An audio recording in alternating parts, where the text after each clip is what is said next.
High guys, രാവിലെ ഞാൻ എഴുന്നേക്കാൻ കുറച്ച് ലേറ്റ് പോയി. അപ്പോൾ ഞാൻ പ്രസ്സിക്ക് തന്നോട്ട് പിന്നെ ലേറ്റ് ആയി പോയി. ഞാൻ വന്ന് നോക്കിയപ്പോഴും അഖിലേട്ടനെങ്കിൽ വേസ്റ്റിൽ വെച്ച് പേപ്പറിൽ ഓർഡർ ചെയ്തുകൊണ്ടിരിക്കുന്നത്. നല്ല ആത്മാർത്ഥമുള്ള പണിക്കാരനായി പോയി. ഞാൻ നേരെ ഡെലിവറി യൂണിറ്റ് അങ്ങോട്ട് പോയി. അവിടെ ആ ഷാനം തന്നെ നമ്മളെ കാത്തിരിക്കുകയാണ്. ഞാൻ ധനേഷേട്ടനോട് പോയപ്പോൾ ധനേഷേട്ടൻ എന്നെ കണ്ടപ്പോഴേക്കും ഒരു അടിപൊളി പോസൊക്കെ എടുത്ത് നൈസായിട്ട് നിന്ന്. എന്നിട്ട് എനിക്ക് വീഡിയോ എടുക്കാൻ അറിയില്ലെന്ന് പറഞ്ഞിട്ട് ധനേഷേട്ടൻ അടിപൊളി വീഡിയോ ഒക്കെ എടുക്കുന്നത്. പണ്ടാൾ കുറേ യൂട്യൂബ് ചാനലൊക്കെ ഇട്ടിരുന്നെങ്കിലും ഇപ്പോൾ ആൾ നിർത്തിയിട്ടുണ്ടായി. ഇപ്പോൾ പ്രിൻ്റായിട്ട് നിൽക്കുന്ന ആൾ. നമുക്ക് 2 ആശാന്മാരാണുള്ളത്, ധനേഷേട്ടനും ജെറിനാശാനും കൂടിയും. ജെറിനാശാനെങ്കിൽ ഇടയ്ക്കിടയ്ക്ക് ഒരു പേപ്പർ എടുത്തിട്ട് കളറിൻ്റെ എല്ലാം ശരിയാണോ എന്നൊക്കെ നോക്കണ്ടായി. ഇടയ്ക്ക് വല്ല ഡസ്റ്റ് ഉണ്ടോയെന്നോ അല്ലെങ്കിൽ കളർ കൂട്ടാനുണ്ടോയെന്നോ കുറക്കാണ്ടോ നോക്കിക്കൊണ്ടിരിക്കുകയായിരുന്നു ആശാൻ അങ്ങോട്ട്. ഇതാണ് CPC യൂണിറ്റ്. CPCയിലാണ് നമ്മൾ കളറിൻ്റെ എല്ലാം നോക്കുന്നത്. കളർ, അളവ്, സൈസ്, തിക്നെസ് എല്ലാം നോക്കണത് CPCയിലാണ്.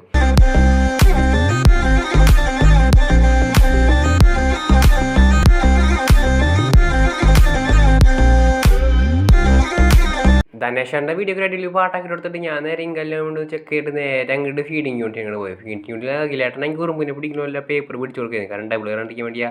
അപ്പോൾ നടക്കണം. ബൈ.